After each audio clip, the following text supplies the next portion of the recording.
see this episode, it means that I found an internet connection. Woohoo! Woo, woo, woo, woo, woo, woo, woo, woo. As I promised 2 weeks ago, today I'm going to talk about the director's note. The director's note is a document you have to do when you're applying for grants and labs. I had never done one myself before, I had no clue what I was supposed to do, and thankfully my producer sent me a very helpful email with 8 points that I should or could tackle and that would help me make a strong director's note. You don't have to put everything, those are just guidelines, but it really helped me, so I thought I would share them with you. One thing my producer said that really stuck out for me was that the director's note is the backbone of the application along with the synopsis. What that means is it's really one of the documents that is going to make it or break it. You would think it's a script that does that, but the reality is a script is anywhere between 90 and 120 pages for those who are very brave. A jury member is going to receive dozens of them, and if not much more than that. And he or she is not going to read that. Let's face it. What they're going to do first is read the shorter documents and see if they want to see more of it. When you think you're really spending months or years on the screenplay and it's the one-page document that is going to make it or break it, it's a little bit discouraging, but I think seeing it like that is being realistic. I would have never done a director's note if I hadn't been asked to. Doing it reminded me of 2 talks that had a great impact on me and I think are super important. One is from Ava DuVernay, who is a filmmaker that I hope you know, and if you don't, I encourage you to check her work. And one is from Simon Sinek, I hope I say his name correctly, who is a writer and a journalist and a speaker. Basically, they both say the same thing slightly differently.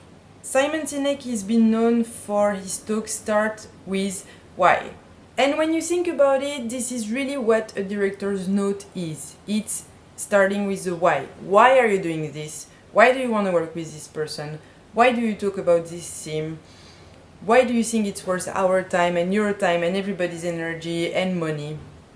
It's just answering whys. And if you don't know why, then it means that either you need to find out why, or maybe it means that this is not a movie you want to spend your time on.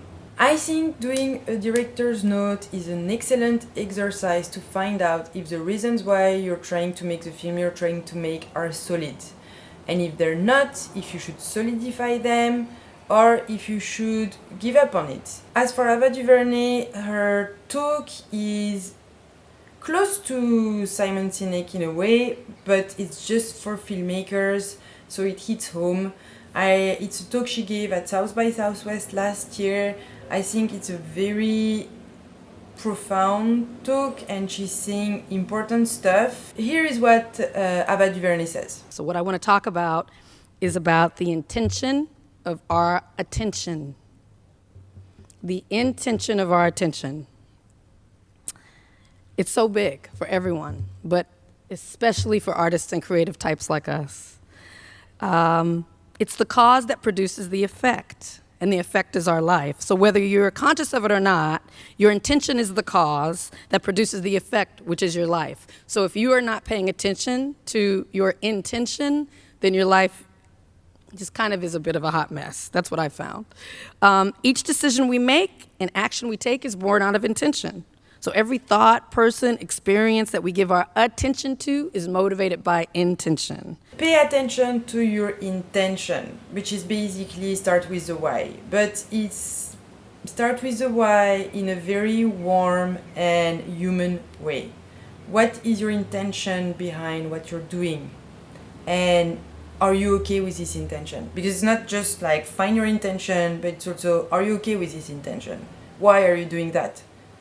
And are you okay with that? So, here are the 8 points that might or could or should appear in your director's note for the reader to have a good idea of who you are, what you want to say. Number 1, who is a director? Are you also the screenwriter? Are you also the producer? What are your previous works? Are any of the themes in your current screenplay overlapping with the themes from your previous works? All these things you can mention. Number 2, What or who is the film about? Pretty self-explanatory. Number 3. Why is this film in particular? Why do you want to shoot it? Why are you willing to spend years on this project? Is this a true story? Is this related to personal experiences? Is this just a subject you feel strong about? Whatever it is, you need to explain. Number 4. Why is this location? Why the theme? Why this character? Number 5.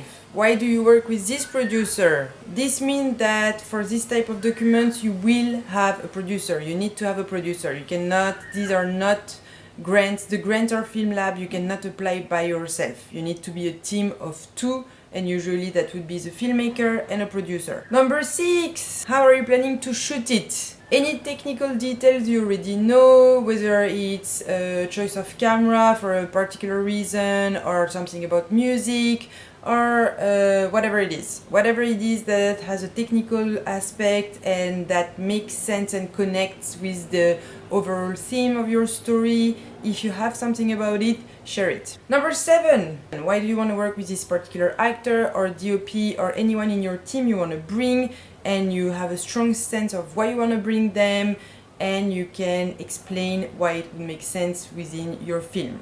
Number 8, references to other works. This is optional. If there are some other movies that can be linked to your film, my producer said that I could mention them, knowing that this might be a double-edged sword, because she also mentioned that some people, some jury members don't like it, and some do.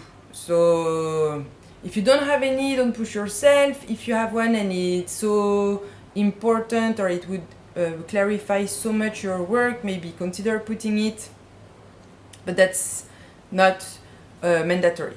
The thing is that all these points need ultimately to fit within a page, or at least for the Torino lab, that's what they ask for, 1 page. I didn't tackle all of them because some points I didn't have anything to say about, and some points I had a lot to say about. And my director's note ended up making 1.5 page. I tried my best, I tried to make it shorter. I could have not skipped any line, but I think it's not very friendly in terms of reading. And it made 1.5 page. That's it. I think in this type of situation there's no right and wrong. These are really guidelines in the sense that it's not a mathematical problem. It's basically you grabbing someone's attention and telling a story of why you want to tell a story. So hopefully the 8 tips will help you out to write your own director's note. And if you're writing a movie, even if you don't have a producer, or even if you're not planning to apply for a lab or a grant, I would recommend you to try this exercise and then make it read to someone else and see the reaction and how they feel about it, and most importantly see how you felt about it while writing it. Because it's one thing to know it's one thing to think you know what you think. It's another thing to put words on them and try to share them with another person. And when you have to do that, there's a whole different world that opens up, and all of a sudden the stuff you're saying are not necessarily aligned with the feelings you have. I hope this all makes sense. I hope you will have this video before 2020, and I see you next week, maybe, on another part of Thailand.